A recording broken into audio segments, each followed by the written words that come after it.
A Doooovid here. We are live. A great honor to have Ashish uh, Dalela.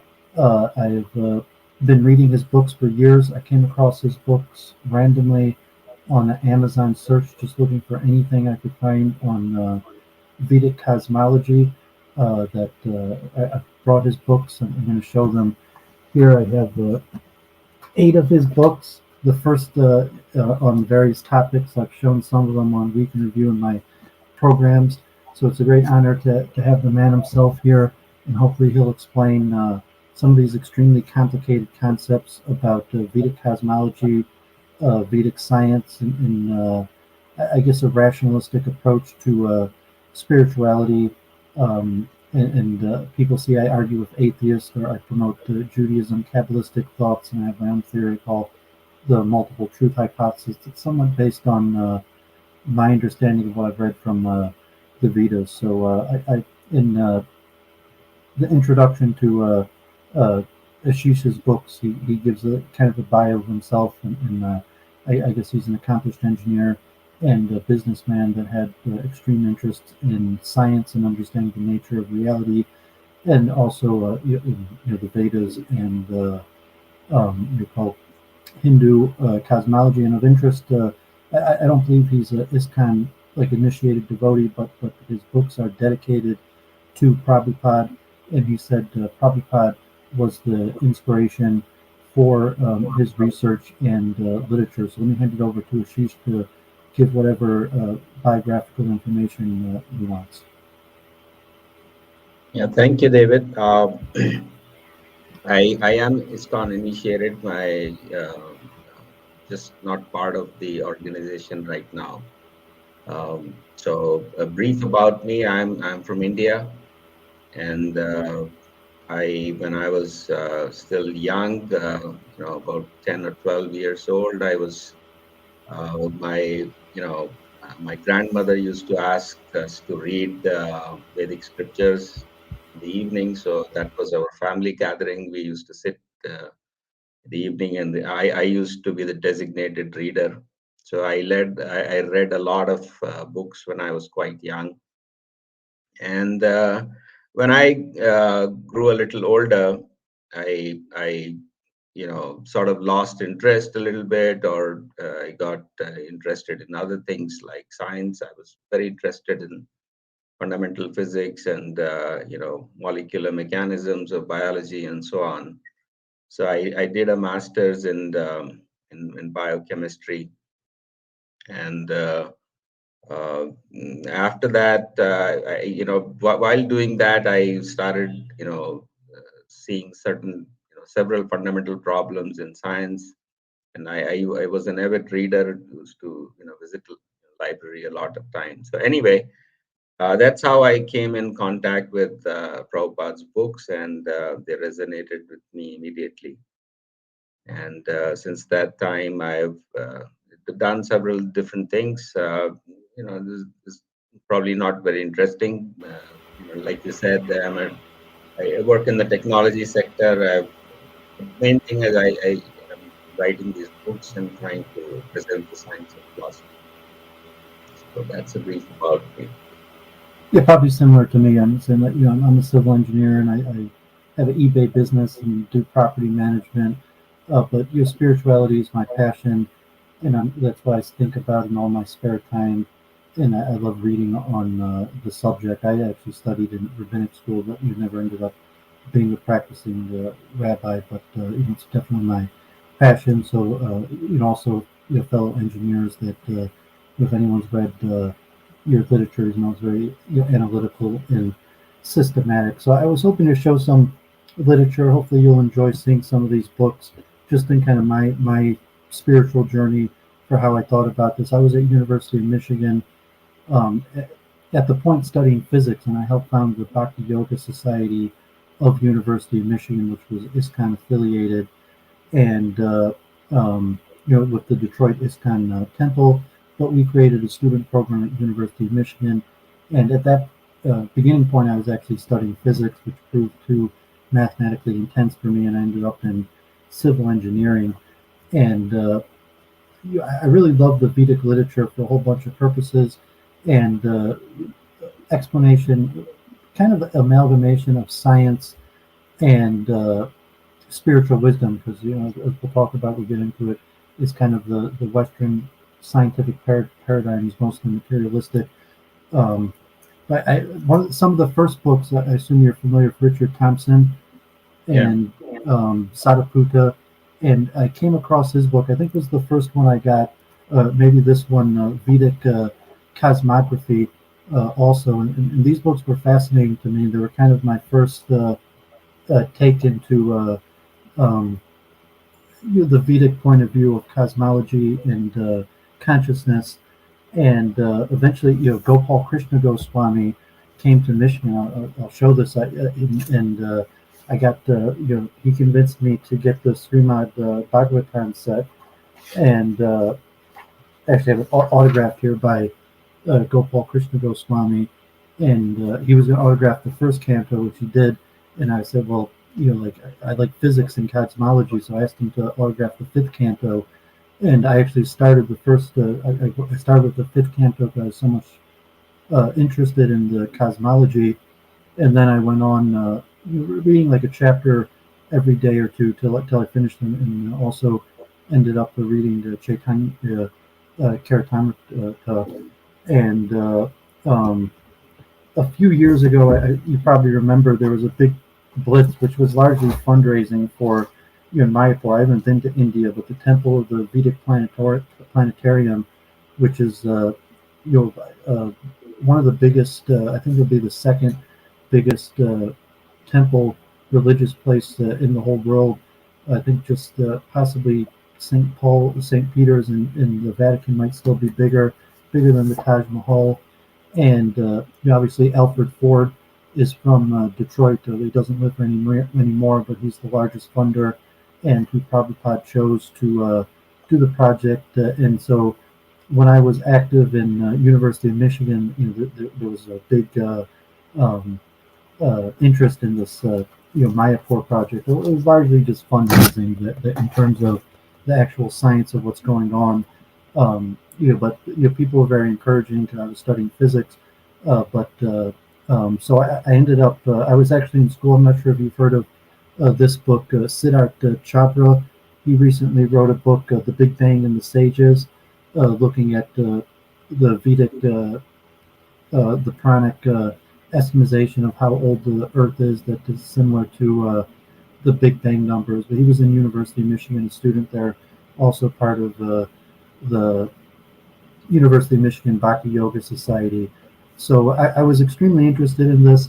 The Detroit ISKCON didn't really have much material on it, although there's a lot of scientists and engineers, people that have a lay interest. I ended up buying all the books I could find from Sadaputa, Richard Thompson, God and Science. This one's excellent. It was out of print. I think I had to pay $40 for this one. Mysteries of the Sacred Universe, that the cosmology of the Bhagavata Purana. Another one, Maya. And he passed away early. Also, I assume you've heard of Michael Cremo, who wrote Human Devolution and The Forbidden Archaeologist. Are you familiar with these books? Yeah, I'm familiar. Okay, so he came to Michigan, actually. I think I have one of these might be, I think I have this one autographed also. Yeah, so this one's actually autographed by Michael Cremo, and I have the privilege of driving him around. He spoke at University of Michigan, Wayne State, and Michigan State University, and I was one of the people that drove him around. So I wanted to get my hands on all the literature, and maybe you've seen these. Maybe you could even help explain a little bit more what these are. That no one in Detroit ISKCON really was familiar with this stuff. I had to look online. Here's another collection of Sadaputa. This is from, I think he may have passed away recently, Doooovid Goswami, who was actually in Israel, served in the Israeli army and set up ISKCON in Israel, but then was in Kansas City. And he collected together and had translated special commentaries on the fifth canto of Bhagavad Gita that is the main scriptural source of, at least from the ISKCON understanding of authoritative scripture. of some of the commentaries. Also, another book, Bhugola Tattva, The Science of the Round Earth. I'm not sure if you ever seen this. And another one, the Surya Siddhanta and Siddhanta Siramani, also translated from Bengali and Sanskrit uh, by Danavir Goswami. So these were all the ISKCON books I could find on the subject, and then I found on Amazon in the recommendation. This was a few years ago. I believe the first book I got of yours was Mystic Universe. I mean, these are extremely complicated concepts of Vedic cosmology, exactly how the Vedas describe the creation of the earth, and the nature of the material world, the interplay of the soul and the spiritual world, and somewhat pretty complicated concepts. So just randomly on Amazon, I came across your books, and I saw your Gödel's mistake, and hopefully we'll be able to talk about that. It's very interesting. It might be interesting to some of my audience. I have a streaming partner, calls herself Church of Entropy. That's a big critic also of Gödel. Um, but yes, I've been reading your literature for a few years just because you're one of the few authors, and as far as I know, the only author really writing books on these topics. So it's a real privilege to have you here, and so I show you some of the books that I've read on the subject. As far as I know, I've got all of the books, at least that ISKCON offers. There's a few more online, or Arjun from Theology Unleashed. He's had some guests that have also written some material on Vedic cosmography, cosmology. So, great honor to have you here, and hopefully, we'll be able to, talk about this more in depth. Yeah, thank you for inviting me. Happy to be here.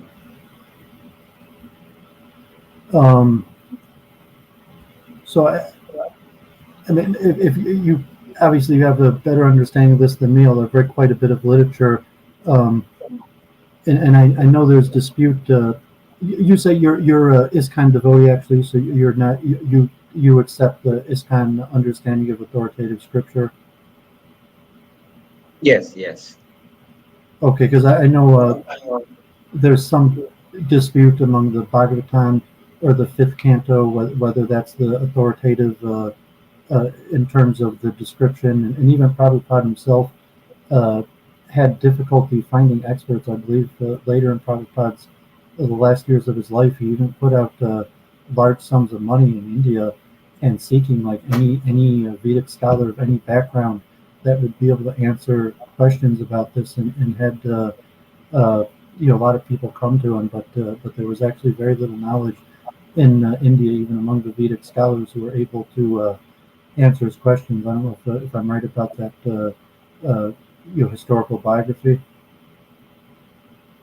Yeah, so I can give you a brief overview of what how we have to, or we should try to understand some very basic fundamental principles about Vedic philosophy itself, from which cosmology, etc., is derived. So, is this a good time to uh, to speak about that?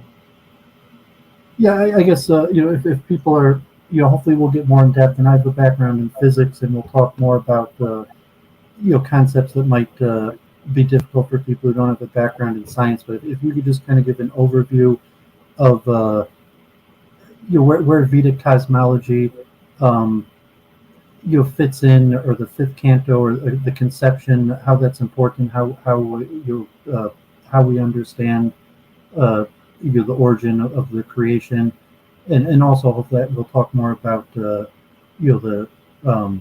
metaphysics, how we understand science in general, and the nature of consciousness and the soul, and probably people without a scientific background.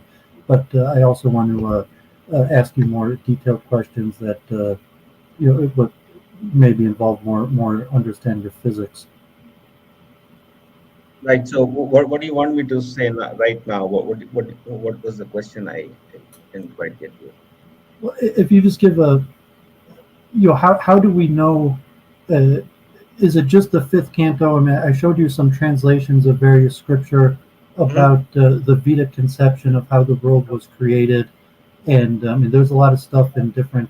What is the Vedas? What's authoritative? And so like I know in ISKCON it's the fifth canto of Bhagavatam that has the most authoritative description of how the world was created, and questions related, I guess, to your area of research. Yeah, so you know, Vedic texts are divided into many parts. One of them is the Puranas. Puranas are historical narratives about conversations mostly, and they also have some stories.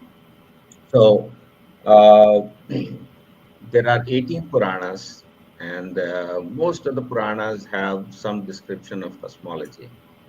And the Bhagavad Purana is the 18th Purana, and that also has a description of cosmology. So there are some minor differences, between some of these descriptions, but by and large, the descriptions are very consistent. There are universes divided into hierarchically several levels, and sometimes they might go into more detail and less detail, but the basic principle is that there are several levels in the material universe, and they are inhabited by different kinds of living entities. So and but before we even go into cosmology, we have to, even in Bhagavad Purana, we have to understand the third canto, which is Sankhya philosophy. And we, even before that, we have to understand what is matter in the simplest sense. And that material understanding is essentially that uh, uh, matter is essentially three qualities. So, and I say this sometimes to people that uh, the basic difference between modern science and Vedic science is that uh, modern science has been trying to study the world as quantities, and Vedic science is all about studying or describing the world in terms of qualities. And everything is qualitative. God is a quality, soul is a quality, soul has three qualities, matter also has three qualities. So the nature of these qualities, how they interact, that's all constitutes science. Now, when it comes to this cosmological subject, uh, qualities themselves constitute a space. And so when we talk about an upper level in the cosmological model, or in the cosmology in the universe, we are talking about something that is higher quality. If we are talking about something lower, we are talking about lower quality. So there is understanding. Once we understand what those qualities are, then we can understand what is higher and what is lower. But this is not higher in the sense like we think about plus z axis or minus z axis, or things like that. That is all quantitative understanding of what space is.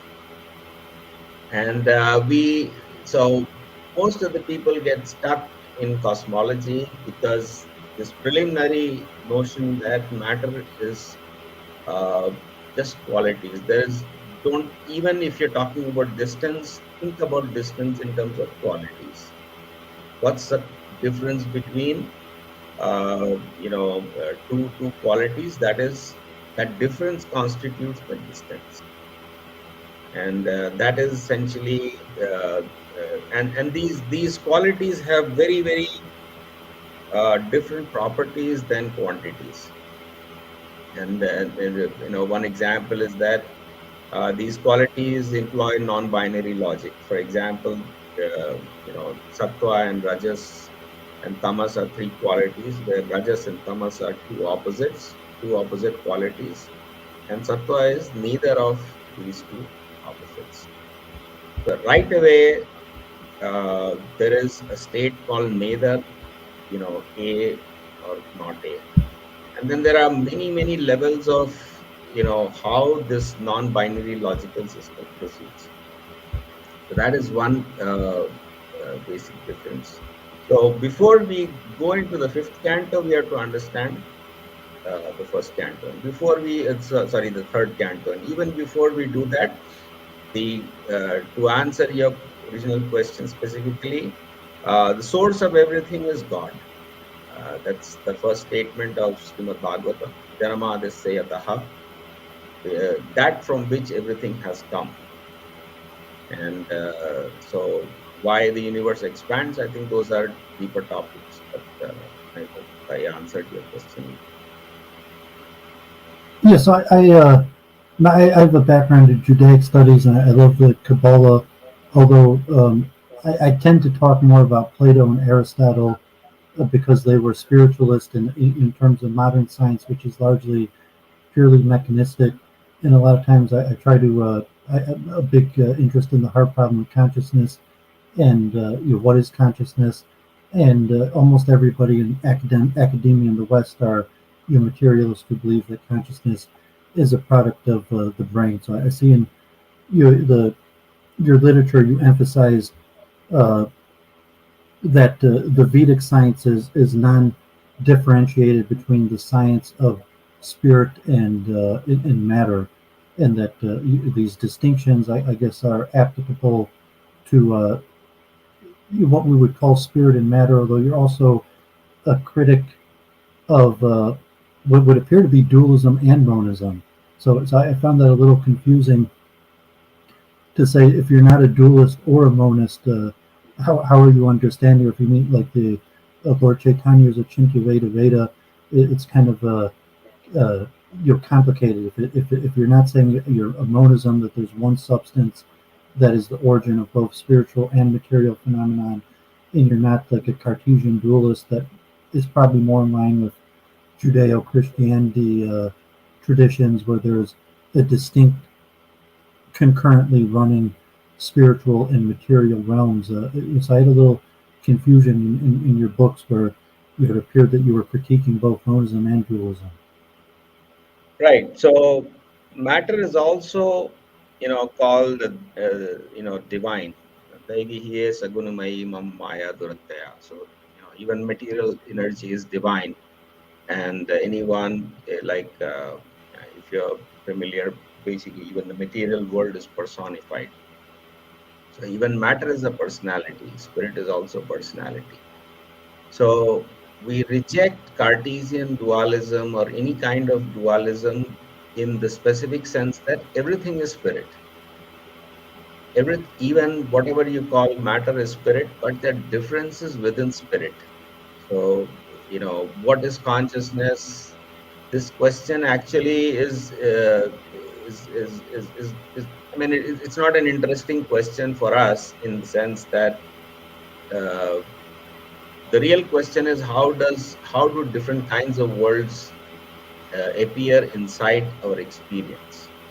That is a more interesting question, because when you say what is consciousness, you're assuming that we understand matter, and then let's try to understand consciousness. So you are coming from matter to consciousness, but that's not the way we are approaching things. We have consciousness, or is fundamental, and experience, whatever we call the world, is an experience. So how that experience, or what are the different kinds of experiences, and how does consciousness, or particular soul, undergo different kinds of experiences, that is the science. But it's not dualism, and it's not monism in the sense that a lot of people just say there is only one thing and things like that. No, there are. So God is the whole, and there are different parts of aspects of God, which are considered the soul, the spiritual energy, the material energy, and so on. So material energy is also an aspect of God, or a part of God. So this part and aspect is a very complex It'll take some time to discuss that, but basic understanding is that God has three kinds of energies: the material energy, the spiritual energy, and the soul, and they're all three aspects or parts of God. So because they are part of God, you can say God is the only substance or thing or entity. And because there are three different parts, so you can draw a distinction between soul and matter. But that distinction is not the kind of dualism that's prevalent in the sense of matter is inert or dead, whereas soul is conscious and things like that, or soul is a person whereas matter is impersonal. Those kinds of dualisms don't exist. So I was reviewing some of your books earlier today, and you're kind of laying it out as a non-sectarian metaphysics that could be understandable, I guess, based on pure logic, where a person doesn't have to accept an authority of a tradition or a scripture that it's true because the scripture says so, but just on a pure logic. And I know there's I'm not sure if you're familiar with the researchers in consciousness, like Philip Goff is a panpsychist, and I guess a non-deistic panpsychist that and you put it back to Descartes. He takes it earlier to Galileo and the experiments where first studying the nature of the relationship between acceleration and velocity and the nature of movement and in the material realm, and he largely separates mind from material. That how we conceive is irrelevant to the description of what we'll call the material laws, and this is the paradigm in the West where science only comes to describe physical phenomenon, and and then if you're a believer, like a dualist, that you have separate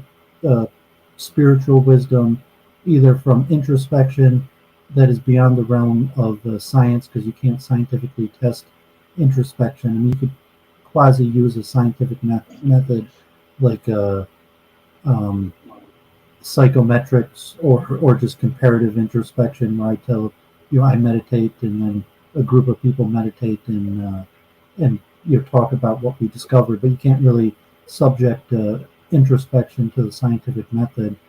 Um, but that's probably what interested me most in the Vedas was I guess Prabhupada's famous book, the Science of Self-Realization, is trying to subject the spirit to the scientific method, and related to the Vedic cosmology, that it's not like the Big Bang. I mean, it mentions the creation of the nature of the material realm, but it's not a dualistic creation where there's two separate creation stories. There's a single creation story that, so to say, talks about the origin simultaneously of mind and matter. Um, so I Yeah, guess it's, whatever we call material is reduced from. So I mean, there are so many philosophical concepts. I just don't know. I mean, cosmology is is a very late subject. The fundamental subject is what is matter and what is spirit. Okay, and even Srimad Bhagavatam is a very late subject. It's a very advanced book. If you want to understand something, we have to start from Bhagavad Gita, the first important verse, which says, "Dehino asmin yatha dehe kaumaram yauvanam jara." So the soul is moving, just as the soul is moving from the state of childhood to youth to old age. In the same way, the soul moves to a new body at the time of death. This is the Dehino asmin verse. So why this is important is that if you talk to everybody right now, if you say where is the soul, they'll say probably it's in the heart. And then if you walk across the room or walk on the street, the soul is somehow going along with you, like I give the example like money in your pocket. But the soul is not like that. Even in Cartesian dualism, in Cartesian dualism, the soul is supposedly somewhere in the brain. But the soul is not like that. The soul is moving from one body to the other body to the other body. Okay, the bodies are not moving. This is the basic statement, and there are some refinements and caveats to that. But basically, the body is not moving. For example, right now we are, you might be, during the course of the day, you might get a hungry body, a tired body, a sleepy body, and so on. And so these are states of the body, or these are states of the soul, actually, not of the body. These are, and then, similarly, childhood, youth, old age, all these are states. And all these states are organized in a hierarchical manner. So there is, childhood state. Within that, there'll be, sub states, and then within that, there are substates. So this is an inverted tree system of state organization, and the soul moves up and down this tree. And this movement of the soul essentially creates, the conscious experience. So this is the first thing. Bhagavatam is, if you want to understand cosmology, first understand, the first thing is, how the soul is moving from one body to the other. And if we do not understand this, then we start thinking of the cosmos as moving objects. And it looks like Newtonian mechanics, or many other kinds of systems of cosmology where there's an object movement. That is not what Bhagavatam cosmology is, because the basic principle is that matter is not moving, the soul is moving. Okay, the soul is moving from one body, or so. Whatever we call body, in ordinary language, is supposed to be an object, like a thing, like a table and things like that. But these are not objects; these are states of the soul, states of consciousness, or states of experience, states of the soul. So that is the basic thing to understand. Does that make sense? And these states are also qualitative states. They are not physical states. And there is a system of three qualities, and three kinds of qualities which combine to create the conscious experience. So all my books, if you take any book, like you were showing the book Emotion earlier, that book essentially talks about what are the three kinds of qualities, and how all mental experience or conscious experience is constructed, from that combination. Yeah, I forget which book I was uh, looking earlier, where you talk about the difference between a theory and a model. From like a materialistic science, we could have a differential equation and an equation, like a combustion engine or air condition or any device that basically perfectly describes what's happening in calculable, basically exactly, uh, as where you would say a model of consciousness is not it's not like a scientific equation, but it's a working model. I guess in the Western conception, there's a phrase biblically that the eyes see, the heart desires, and the limbs carry out. And I think the Vedic conception is actually more in detail, which might be the eyes see, the heart desires, the mind plots, the lips conspire, and the limbs carry out. But there's a conception of how the mind works that I don't know if you call it. You say it's a model, not a theory. If you differentiate that,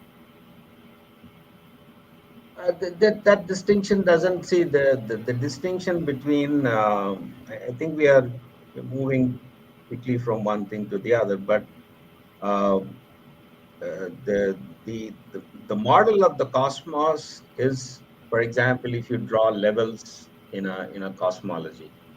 Okay, so there are different planetary levels, or in modern cosmology, you can say there are so many galaxies, and within the galaxy there's inner part, outer part. That's all is model.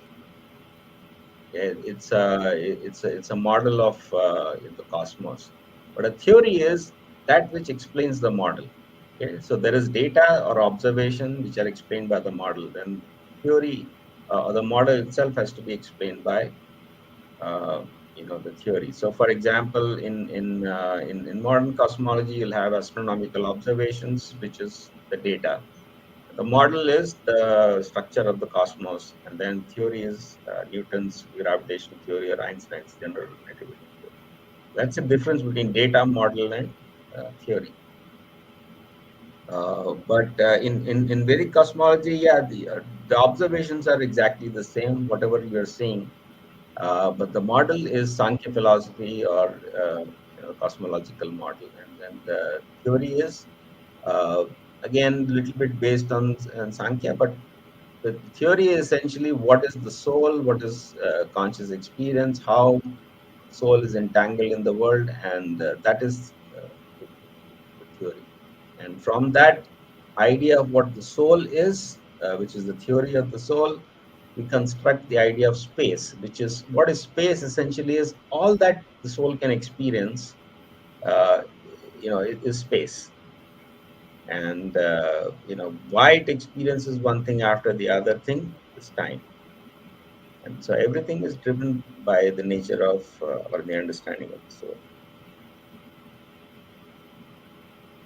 Yes, I guess that because I'm mixing up some of the topics from, specifically a model of how one person's mind and consciousness works to, the whole cosmos. So that, the cosmology, people want to know, where the material world came from, where I come from, what's the origin of my soul, what's going to happen to me after I die, and then on a global level, what the nature of all humans of the whole world, the origins of all souls, and if there's a parallel to specifically my consciousness, how do I operate, and like as a devotee, how do I become a master of my own senses? How do I align my behavior with correct behavior? How do I discover what correct behavior is? And then how do I align my behavior with correct behavior? And then what benefit is the Vedic science to, so you could be a good devotee without understanding Vedic cosmology, or it might help to understand Vedic cosmology, but we would all be benefited if we could understand what, so to say, correct behavior is, master our own senses, and then align our personal self with this theoretical correct behavior, and then the benefit of the Vedic theories or models that would allow a person to do this. Yeah, but there is like I think there are so many questions. How do we go about talking? I mean, this will take a really long time. If we can try to focus on one small thing and then go from there, because Vedic philosophy is literally hundreds and hundreds of books. It's a Well, yeah, I library. didn't expect you to explain it in an interview. I just maybe an Yeah, overview so of your work or some yeah, larger so framing of these various things, or why it'd be interesting. Because I mean, a lot of, because I studied physics, I like cosmology, but I was saying, like, you don't really need to understand cosmology if the question of what the origin of the universe is doesn't interest you. You could be a fine person and do a lot for the world without ever asking or understanding that question. But the question of consciousness is much more pertinent because everybody faces the dealing with their own body and consciousness. yeah, so you want to talk about consciousness? Um, but because obviously you have your own YouTube channel. I've watched hours. I have half of your books here, so to be productive with our time, if you just want to focus on one subject or an overview, or maybe if you want to talk specifically about some of your books and general theme, because like obviously anyone, I have your Amazon and YouTube channel linked. in the description. So anyone's interested, they could migrate to your platform. So I don't know what would you consider the most productive use of this time, because that's just the way my mind operates. It jumps from one place to the next because I want to understand all these things, and I mean, it's unlikely you're going to be able to explain any of these concepts in one sitting.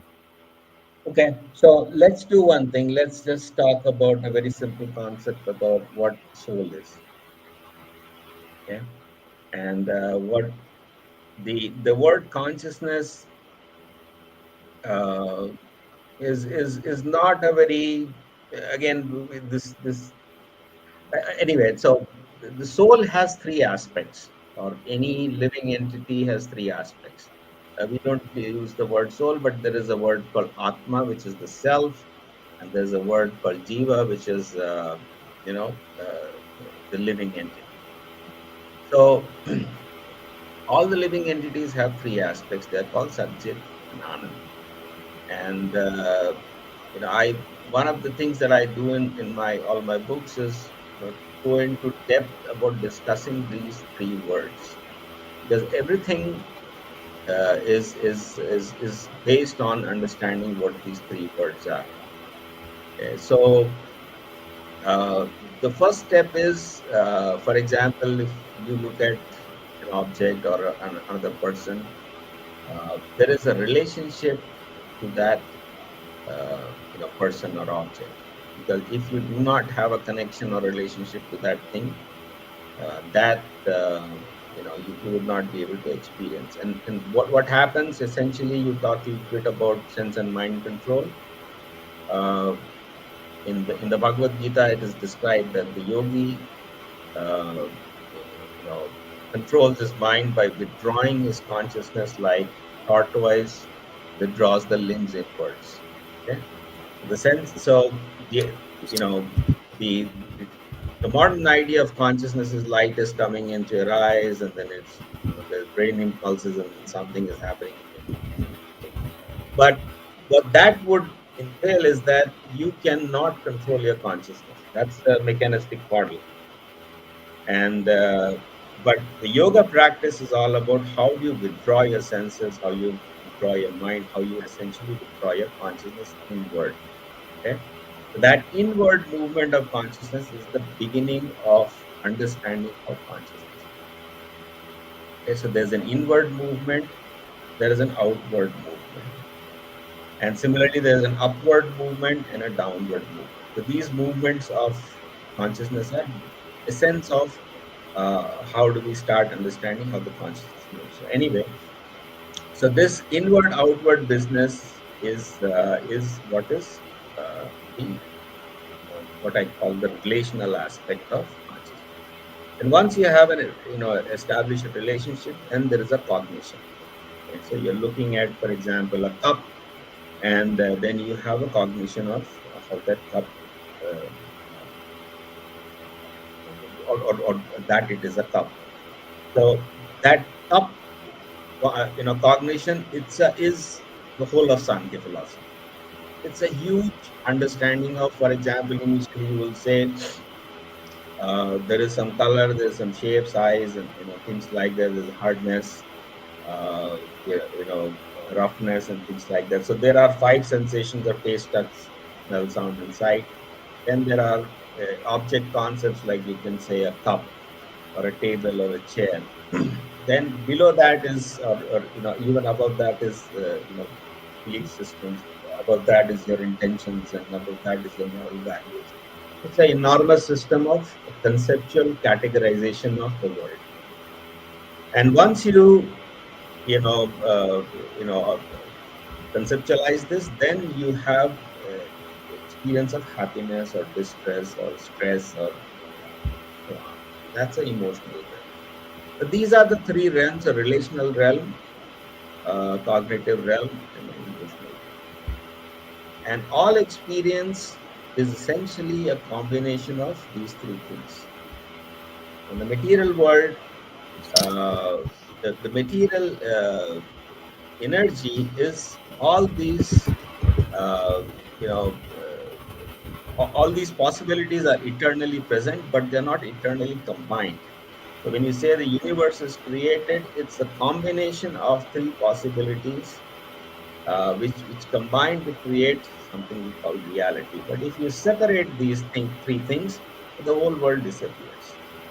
Okay, so there are three possibilities, and because they can go on combining, therefore the world can go on expanding. It's not conservation of energy. Conservation of energy is, just doesn't hold in this case, because you are creating things by combining two things. So when the manifest world is produced by the combination, energy is not conserved. So the entire universe can appear in a moment and it can disappear in a moment, simply by combining and uncombining.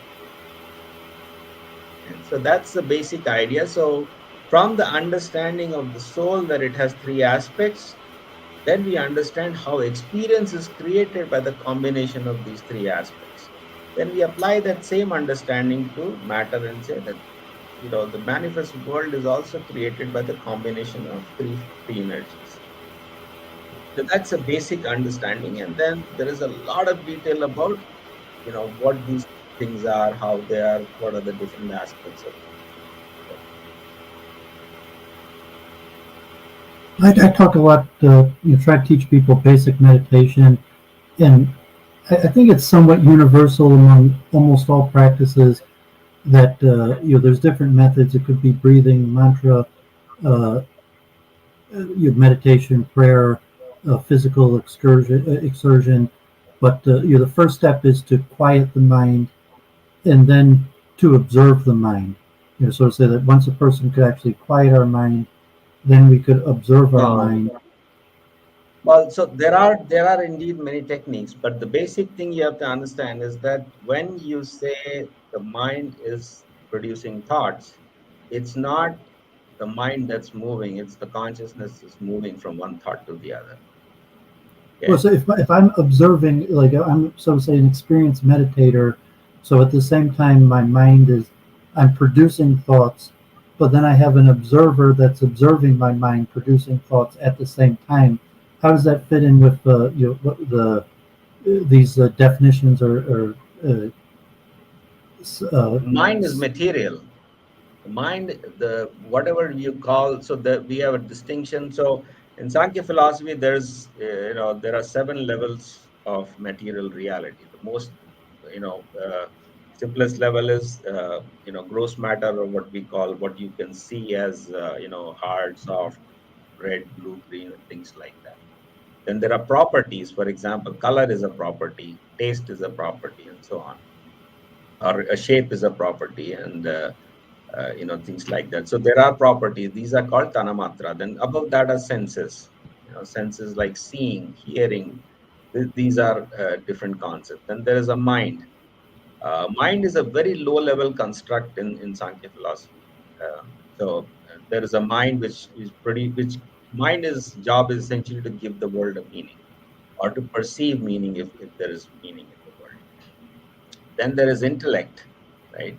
So intellect is all the judgments. So for example, you have given, the words a meaning, and whether that meaning is true or not, that is intellect. Whether the meaning is good or not, that is the ego. Whether the meaning is right or wrong, that is the moral sense. And then there are several levels beyond that. uh, how does one come to a certain understanding of what is true, right, and good, is, beyond these three levels. So mind, when you say mind is producing thought, yeah, that's a machine. Basically the whole, the material system is set up in a way that it automatically produces thoughts. And the soul's job is to simply accept or reject. And I gave this example in a recent post somewhere, that you can think of the material world as a YouTube app or a Facebook app, and the material world is automatically scrolling, or they will show you video after video after video. And the job of the soul is simply accept or reject, which is pause or scroll. And that's all the soul is doing. The soul is not creating thought. because that thought is produced by the mind, and you are actually not the mind. Because if you were the mind, then how would you control yourself? Well, if you look at like the mind as an advisor and the soul as the decision, as the ultimate decision maker.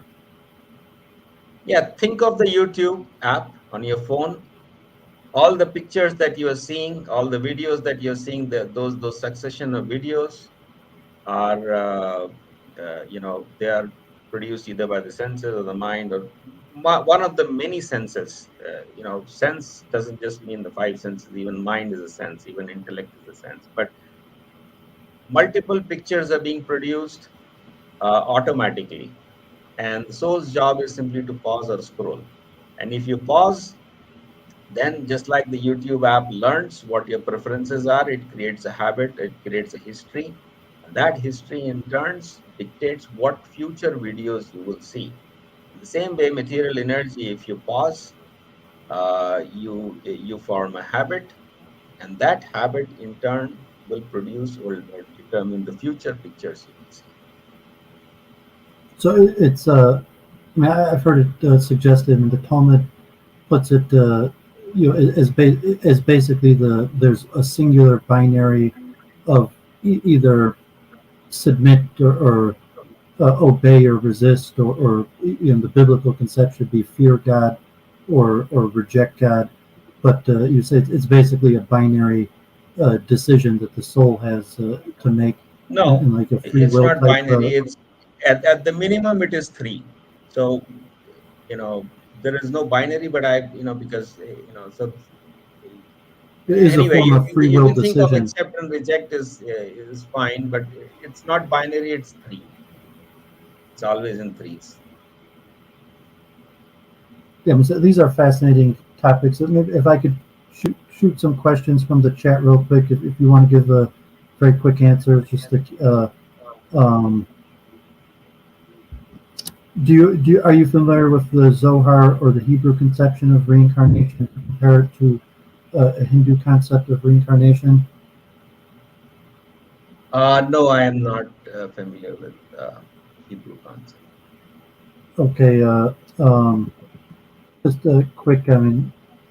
Basic question: how many times do we reincarnate, and why do we reincarnate?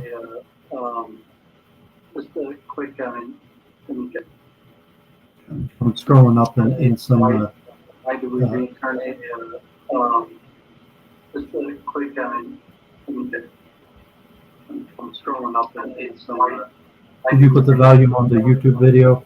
I would just, if you have the volume on the YouTube video, it's feeding back into the feed. But I I, just, I I switched off the YouTube. um, I just have the volume down, so you could also see in the StreamYards, just trying to be interactive with the technology. We got 16 people watching and a few questions. So I'm not sure if you wanted to give a basic, quick answer to how many times we reincarnate, or why we reincarnate, or if it's too long to explain the process to give a quick answer.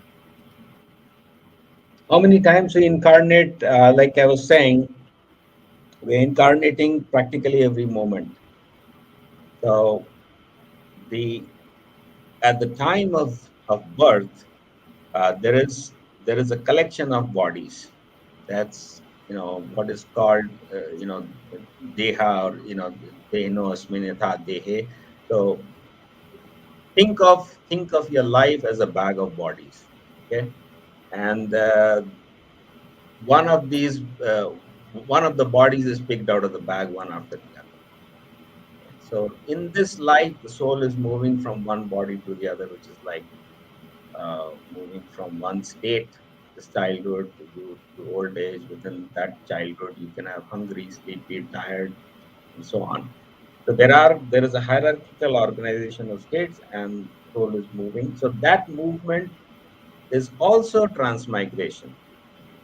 And the difference is simply that moving within the bag of bodies to moving from one bag to the other bag.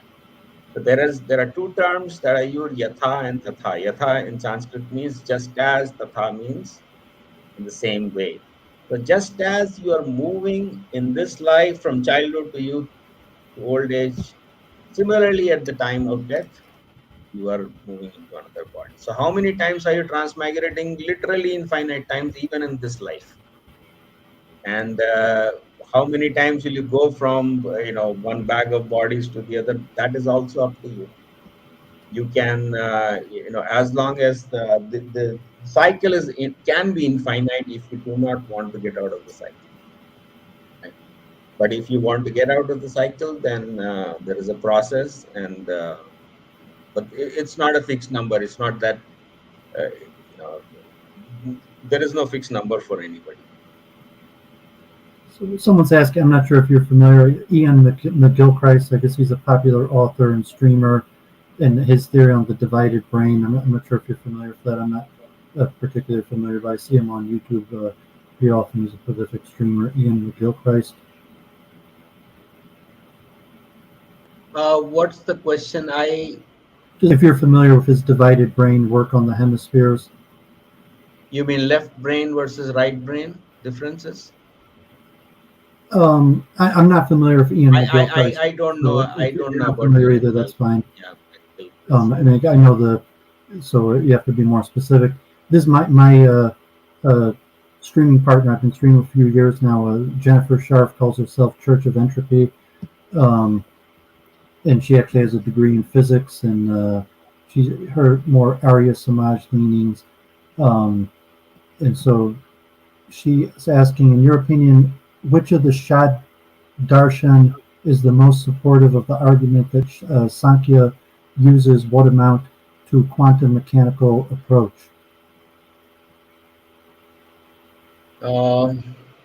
Which of the Shad Darshan are most supportive of the argument that Sankhya uses what amounts to quantum mechanics?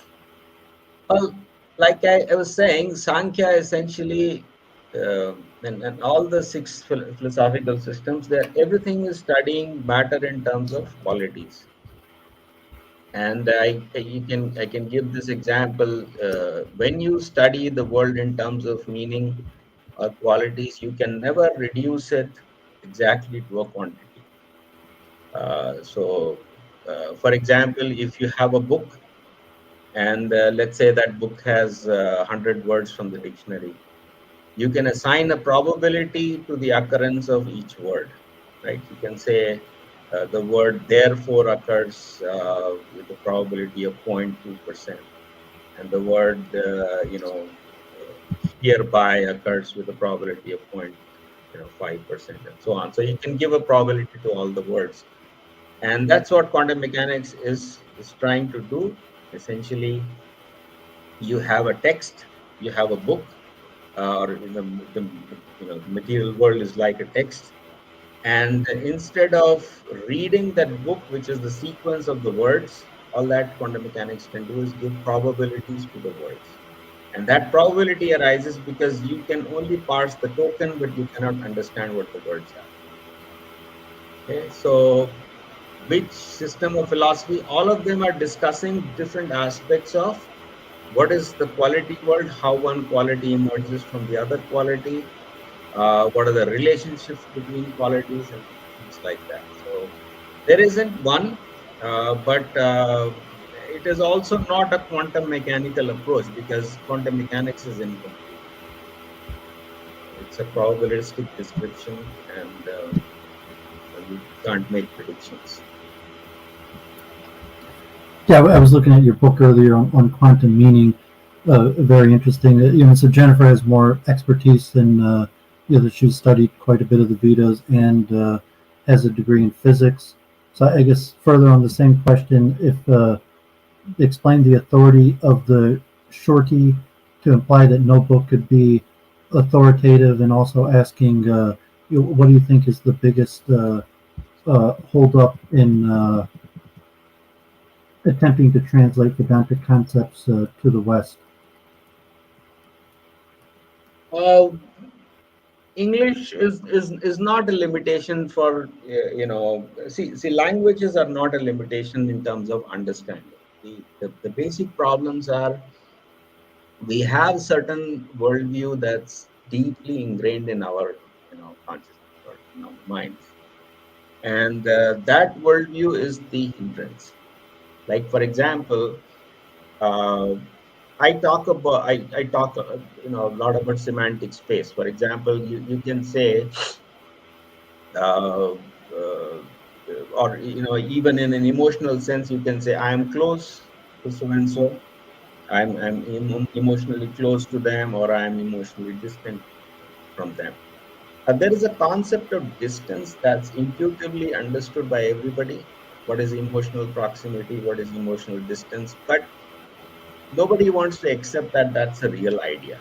Similarly, you can say conceptual distance. You can say table and chair are closer to each other than table and apple, because table and chair are furniture and apple is a fruit.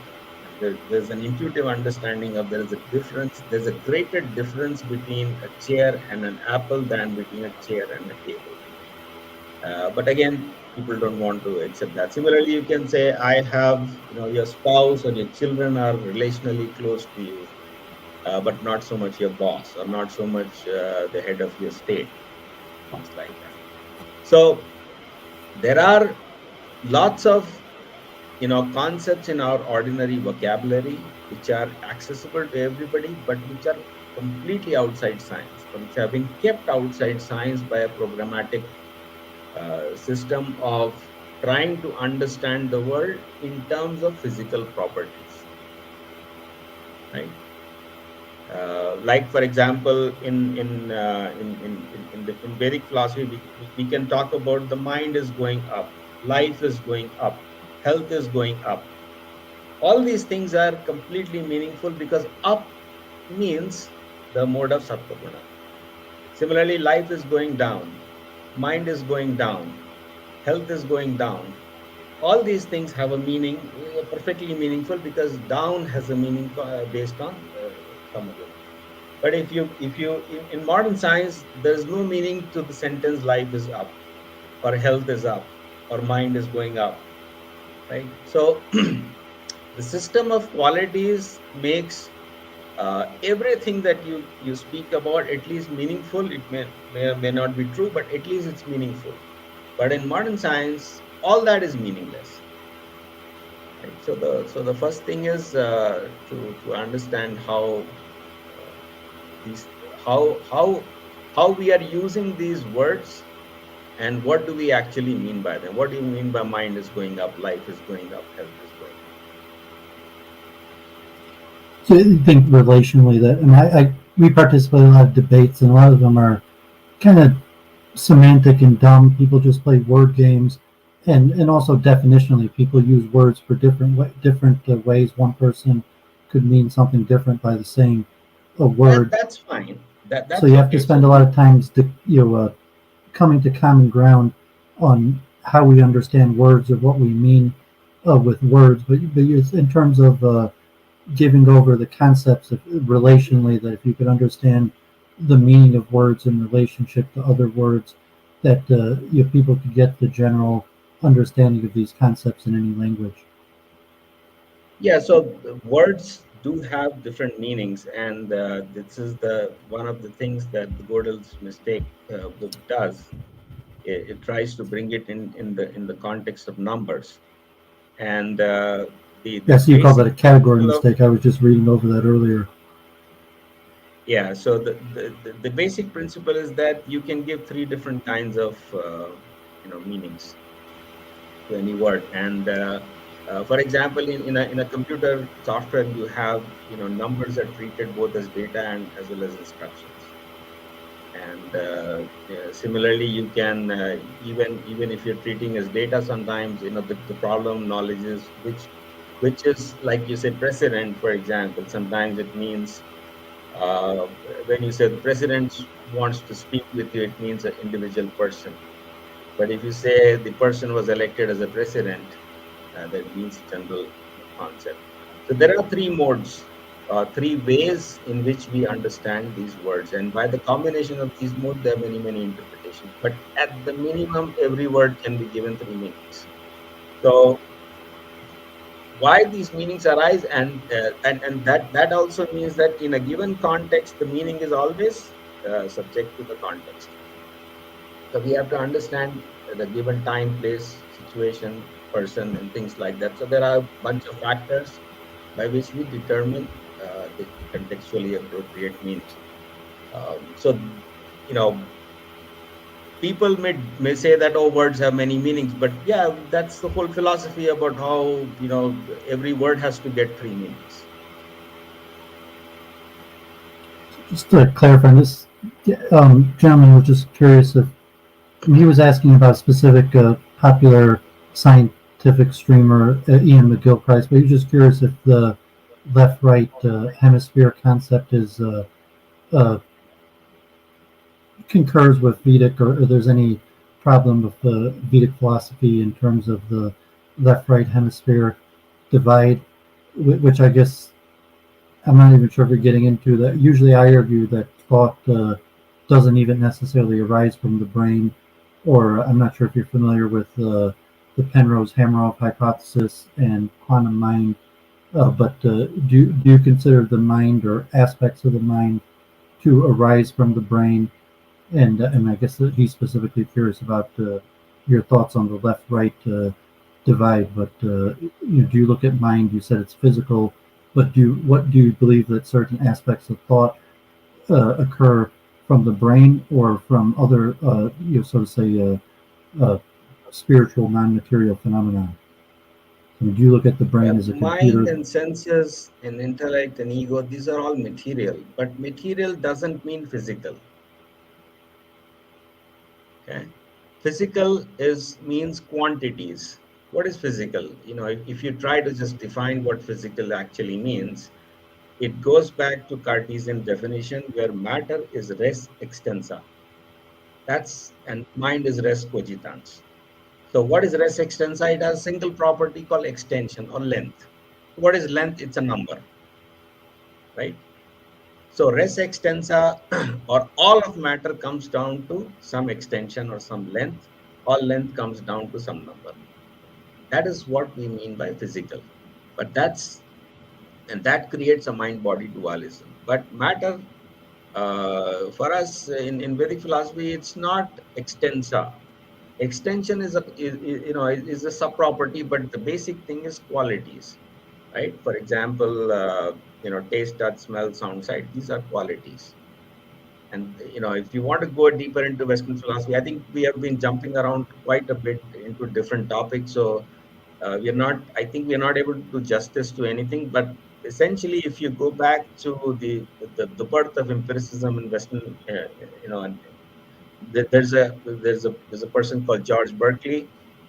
He framed this argument, which he called essayist Patsapai, which is essence of everything is to be perceived. And this is an argument against a physical worldview. That you say that the world is particles and length and mass and things like that. But I never perceive it like that. I only perceive taste, touch, sound, sight. Right? So how can you say that there is physical or physically objective world? Like that.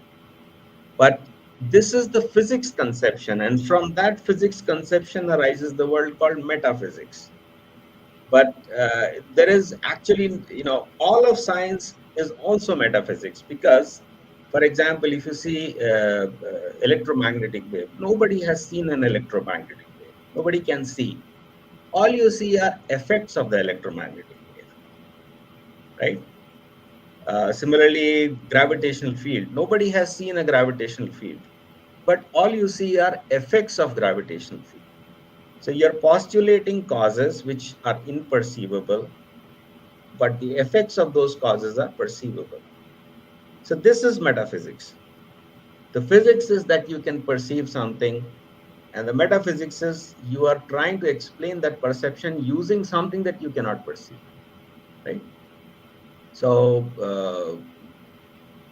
can you remind me what the question was? I got lost. Just someone in my chat who probably doesn't have much necessarily expertise on the subject, but we're talking like mind-body dualism and like the neural correlates of consciousness, and to understand the matter, what exactly is happening in the brain on, if you use the word material level versus consciousness or thought or soul. I think even the Vedas like actually says the same thing that Descartes talks about with the pineal gland as possibly the soul residing in the pineal gland. I think even the Vedas has Yeah, yeah, that yeah. No, mentioned, no, there, or there's kind of like the brain is a receiver. If that would be in a Vedic conception that the brain doesn't produce thought but receives thought, and then if that's the case, where is it receiving from? Or the Western paradigm, what they call the interaction problem. yeah. So okay, if you believe in dualism, then you have to solve the interaction problem, and this problem has been going on for centuries, if not thousands of years. There is not Nobody has been able to solve this problem of dualism interaction. So we are not going to go to dualism and then try to explain the interaction, or we have clearly said that in a system of qualities, one quality can manifest out of another quality. And the basic paradigm for the material world is that there is a mind which produces a thought, that thought then produces speech. And from that speech comes taste, touch, sound, sight, smell. So this is Sankhya philosophy. How one thing comes out of the other thing cannot be understood in any physical conception of the world. And so, you know, so uh, the We've got like a body neural is, for correlate to example, what. when you talk about transmigration of the soul, the mind goes from one body, or or it manifests the next body. So based on the impressions or the habits that you have created in this life, or the expertise you have acquired, oftentimes next person, for example, some children may be musically very talented and some may be artists and so on. They're carrying their previous proclivities into the next life. And because so the body is manifest from the mind. It is not mind body, but that doesn't mean the mind and body are different. And the example I give is, it's like you can say a dog is a mammal, but a mammal is not a dog. So this is a hierarchical construction of concepts in which the lower concept can be called the upper concept, but the upper concept is not called. It's like dog is a mammal, mammal is not a dog. Yellow is color, but color is not yellow. Uh, and things like that. So we have to understand, if you try to understand the system of qualities, then you will see how it is free of all the problems that are going on in Western philosophy for literally 2000 years. I can go into, you can pick one single problem and I can, discuss that for hours. The historical evolution, what are the consequences of these things. And now, for example, people might say, oh, something is happening in the brain. Okay, what is the theory of the brain? How are you perceiving the brain, right? That's a basic question. So you're trying to explain consciousness, but you just explain to me a simple thing. How do I perceive? Like, for example, you say electromagnetic wave comes into my eyes and it gets transformed into color and things like that. But the basic question is, how did this electromagnetic wave become red or blue or purple or whatever color it is? Because the language of colors is a language of qualities, and the language of waves is about momentum, energy, it's about physical properties. At what point do you transform one language into the other language? At what point do you transform qualities or quantities into qualities? Nobody is able to explain that, right? And that's not a trivial issue, right? So simply if you inject and put an electrode into the brain and you have electrical signals and you say that, oh well, the person is seeing flashes of light, that's fine. I can explain the whole thing based on the system of qualities, but you can never explain that based on system of quantities, because you will never be able to say how energy and momentum became color, right? Or how energy and momentum became taste or smell or shape. So this is a big problem in science, and in this problem arises because John Locke created a fundamental distinction between what he called primary properties and secondary properties. He said science will study primary properties, which is mass, length, charge, energy, momentum. And secondary properties like taste, touch, smell, sound, sight is programmatically outside science. We will never study this. That's how science was defined at the beginning, at the outset. And Descartes also said the same thing. And there were oppositions to these claims made by, George Berkeley, for example, but they were overlooked. So once you start by saying that we are never going to study taste, touch, sound, sight, smell, forget about all mind and stuff like that, then obviously you've excluded, you've formulated your system of science in a way that's absolutely not going to be able to account for basic things about your experience. Right? So there's no point in going back to, oh, quantum mechanics says this or this, whatever hypothesis Stuart Hameroff or whatever these guys are doing. My question is simple. Please explain to me how your energy, momentum, angular momentum becomes taste, touch, smell, sound, sight. Just do that. Show me how that happens.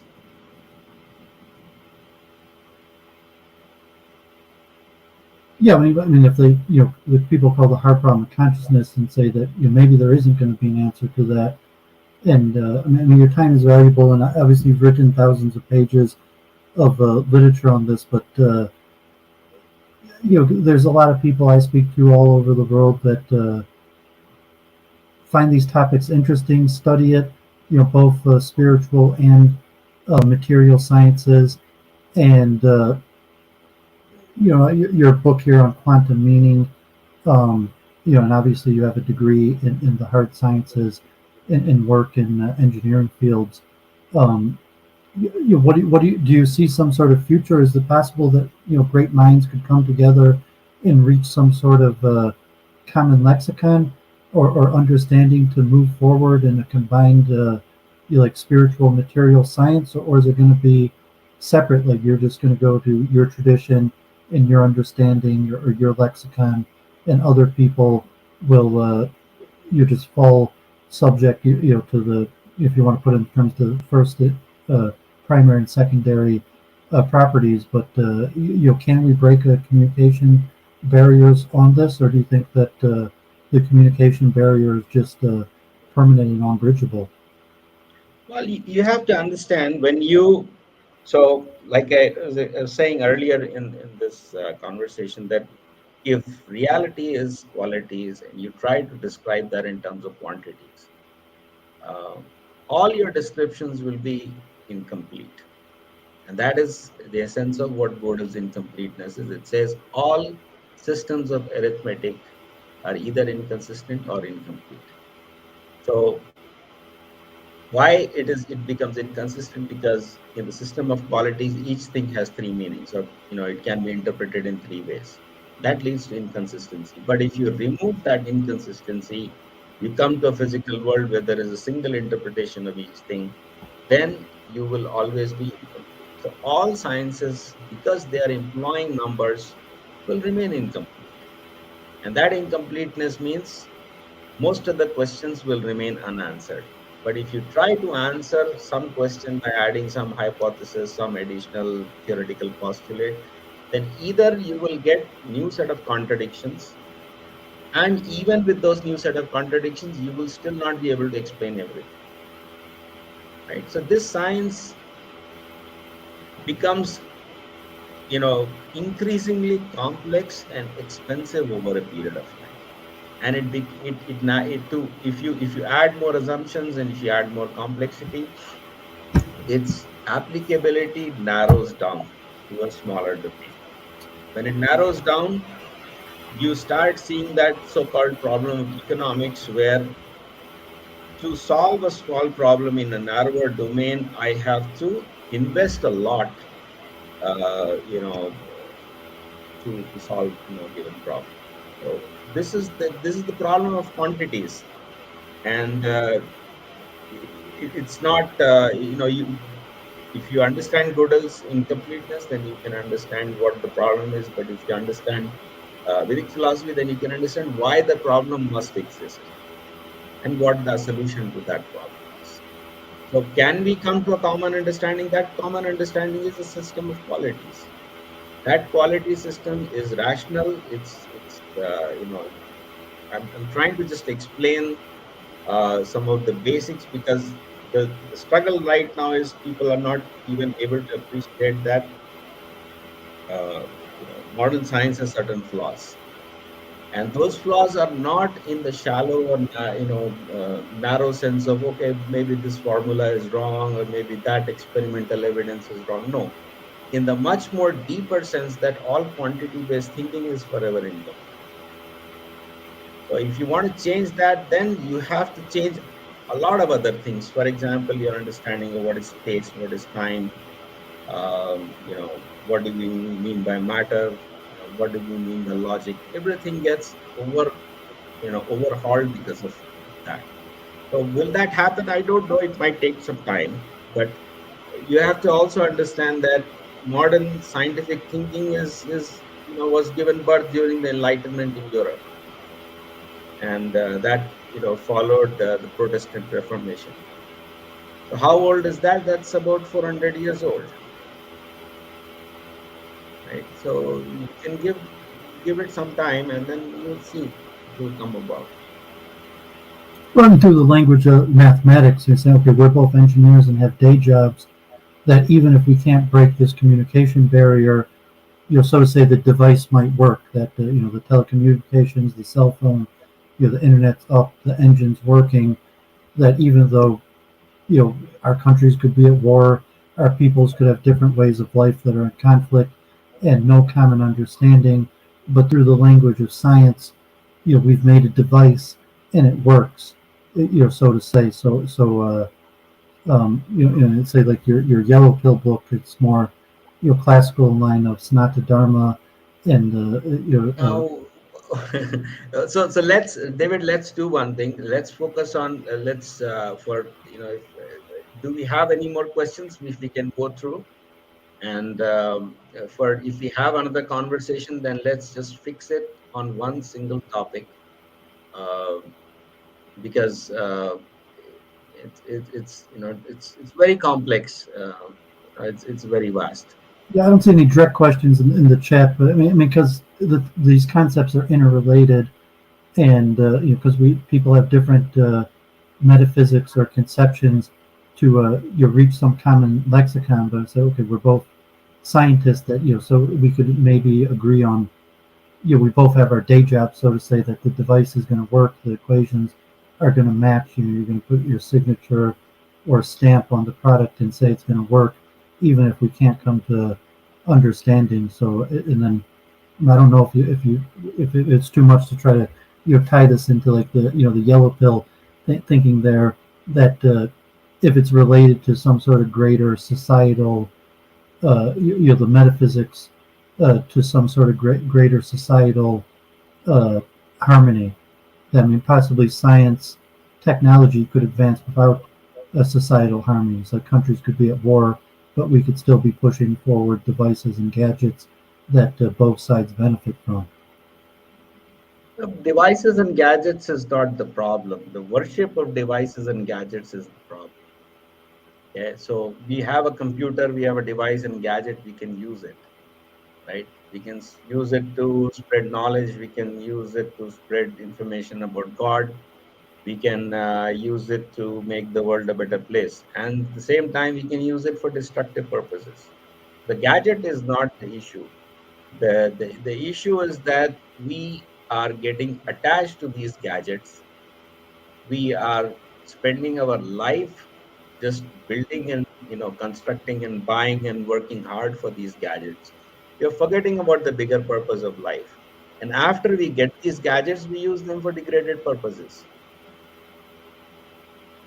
Yeah, so the gadgetry is not the issue, but even if there was no gadgetry, so getting more gadgets is okay, but people getting lost in the pursuit of gadgets, forgetting about the real goal of life, and spending their entire life in these gadgets, and then getting so frustrated, then use the gadgets for degraded purposes. That is the issue.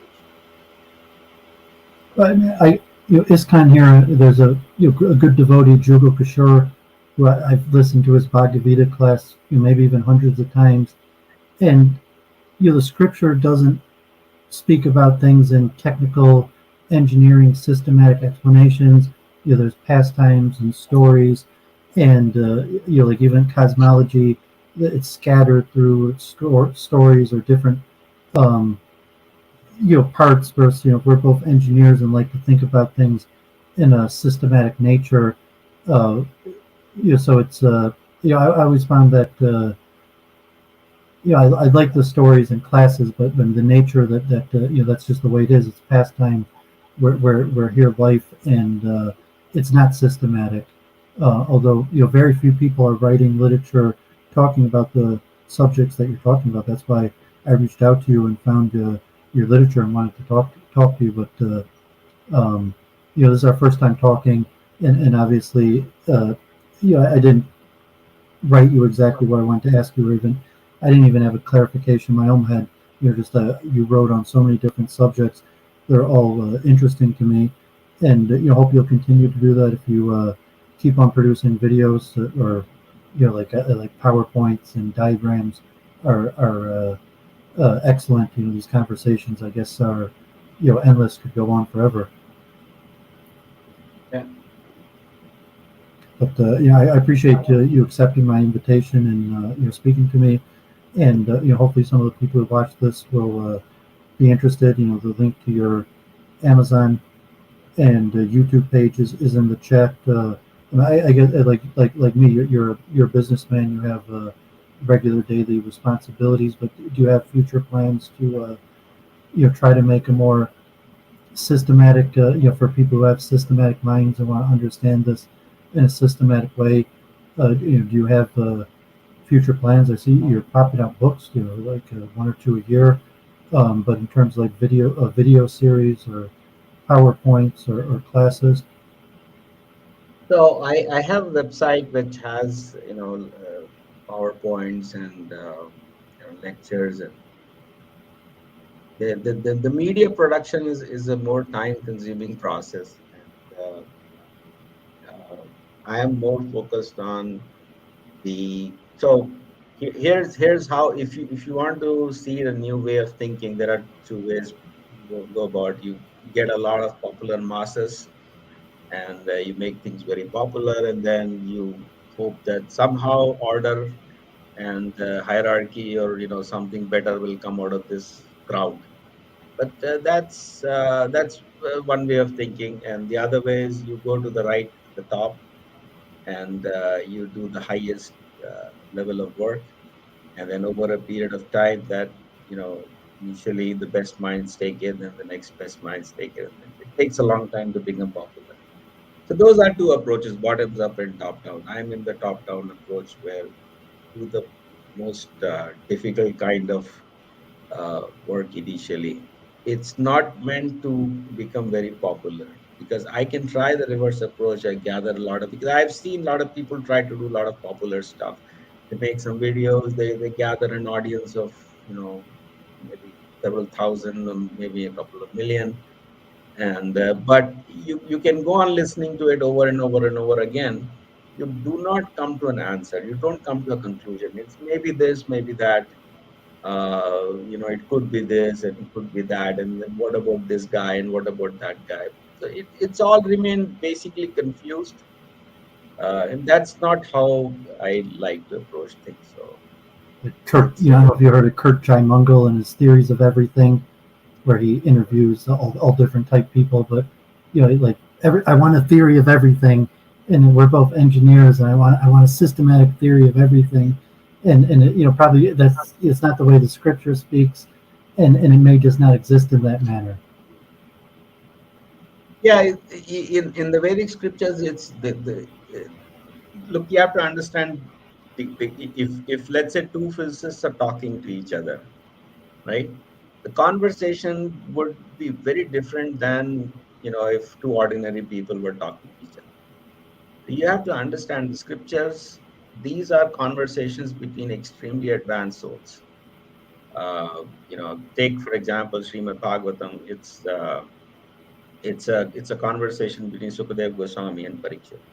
Parikshit has been cursed to be killed by the bite of a snake. He's a king, and a normal king would basically, go into his palace and say, "Hey, guards, make sure no snake comes in and I won't be killed." He will try to avoid that. But Parikshit, instead, he renounces his kingdom. He gives his kingdom to his son and says, "I have 7 days left. In the 7 days, I want to know what is it that I can do to attain transcendence." And he sits there for 7 days and 7 nights without food and water. Right? So this is the and Sukadeva Goswami also asks him, "Are you tired? Do you want to?" He says, "No. Just by listening to you, like we say, food for thought. This is thought for food. So just by listening to you, all my hunger has been satiated." So this is not a conversation between ordinary people. This is a conversation, and in the audience is Vedavyas. Vedavyas is the compiler of all the Vedas. He is not the speaker. Okay, so Sukadeva Goswami is even superior to Vedavyas. So this is the system of the conversations are difficult to understand because they are carried out between extremely advanced personalities who have a ton of background. But if we try to get to that background, it will take us some time. It's extremely rewarding. So maybe if I could wrap up, I know your time's valuable. This man from India, actually, Gayan Safra, I spoke with him this morning about reincarnation. It might be repetitive, but he's just asking, can you apply quantum physics on the soul or supreme soul? Which, I'm guessing you're saying no. There might be some insight that it would benefit, but they're describing different phenomena. Well, here's my counter question to you. Just try to apply quantum physics to subatomic particles. And the first thing there are several problems in quantum mechanics. It's a huge topic in itself.